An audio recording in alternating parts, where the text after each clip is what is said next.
Think about this. In areas affected by conflict, 1 in 5 people struggles with mental health conditions like depression, anxiety, or PTSD. That's 20% of a population wrestling with invisible scars. We see the headlines and feel the tension in our own homes. A world crying out for a ceasefire. But what if stopping the fight is just the beginning?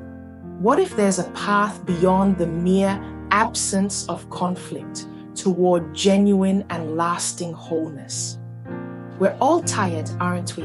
Tired of the arguments, the simmering resentments, the divides in our society. This isn't just about loud clashes. It's the quiet tension in a family, the unspoken frustration in a community, or that silent inner battle with anxiety. This constant state of unpeace is like a splinter in the soul, chipping away at our well-being. It's an emotional, mental, and even physical drain. We weren't made for this friction. We were designed for wholeness. But there is a roadmap out of this static. It's found in the words of Jesus. Blessed are the peacemakers, for they shall be called children of God. This isn't just a nice idea for diplomats. It's a divine invitation for every single one of us. It's what we can call the peacemaker path, a practical route to the deep harmony and blessing our hearts crave. So, what does it mean to be a peacemaker in this sense? Crucially, it's not about being a peacekeeper who avoids conflict at all costs, papering over cracks to maintain a fragile quiet. Sometimes, true peacemaking means stirring the pot, especially when confronting an injustice that has been ignored for too long. A biblical peacemaker is an active creator of peace. Think of a gardener who doesn't just wish away the weeds, but actively cultivates a thriving garden. They work to reconcile, bridge divides, and heal brokenness between people and between humanity and God. It's a proactive pursuit of harmony. The peace that these peacemakers cultivate is so much more than silence. It's captured by the rich Hebrew word shalom, often translated as peace. Shalom describes a magnificent, perfectly woven tapestry where every thread of life, personal, spiritual, and social, is in its right place. It's a picture of total well-being, completeness, and flourishing. It's health, serenity, and true prosperity. Wishing someone shalom is wishing them this vibrant, comprehensive wholeness.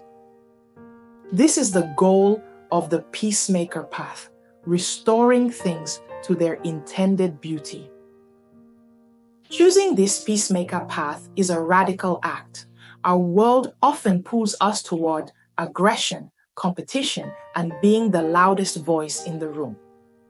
To be a peacemaker is to swim against that current. It requires a different kind of strength: humility over arrogance, courage over bluster, and a deep desire to understand rather than to win. Our default is often to fight for our rights. Peacemaking asks us to listen, to empathize with opponents, and sometimes to set aside our own ego for the sake of a greater peace. Jesus, the Prince of Peace, modeled this perfectly, meeting hostility with sacrificial love to restore what was broken. Here's a vital truth. Lasting peacemaking isn't about fixing others first. It begins with an honest journey inward. A polluted spring can't produce clean water if our own hearts are turbulent with resentment or anger. Our efforts to bring peace to others will be tainted. The peacemaker path calls us to cultivate inner peace first, with ourselves and with God. This means asking, where am I holding a grudge? What biases fuel my reactions? Am I contributing to the discord? As God's peace takes root within us, through prayer and reflection, it naturally radiates outward. We become a calming presence, not another source of agitation. So, How do we walk this path daily? Through consistent, intentional choices. First, initiate reconciliation. Take the first step to mend a strained relationship, even if you feel you were the one wronged. Offer or ask for forgiveness to free yourself from the weight of resentment. Second, promote understanding. Practice active listening. Genuinely try to hear the other person without just planning your comeback. Value the person more than winning the argument. Third, foster harmony. In your family, at work, or online, look for chances to mediate and encourage dialogue. Be a unifier who gently redirects divisive conversations. Fourth, model peace. Let your actions and words reflect a calm, reconciling spirit, especially in turmoil.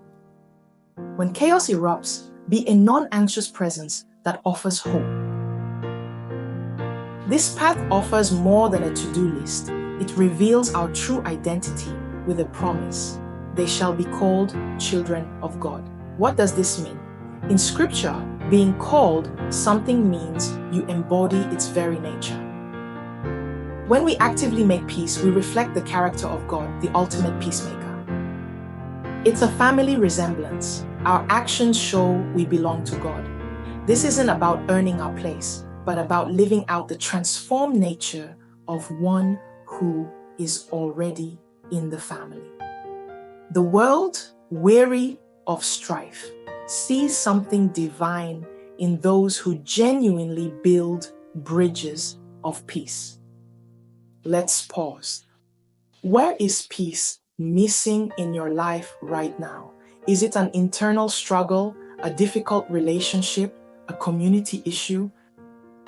What is one small, practical step you can take this week toward reconciliation or understanding in that area? I'd love to hear your thoughts. Share in the comments. What does being a peacemaker mean to you?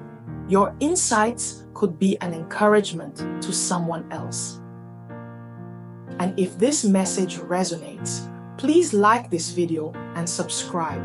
We're on this journey together.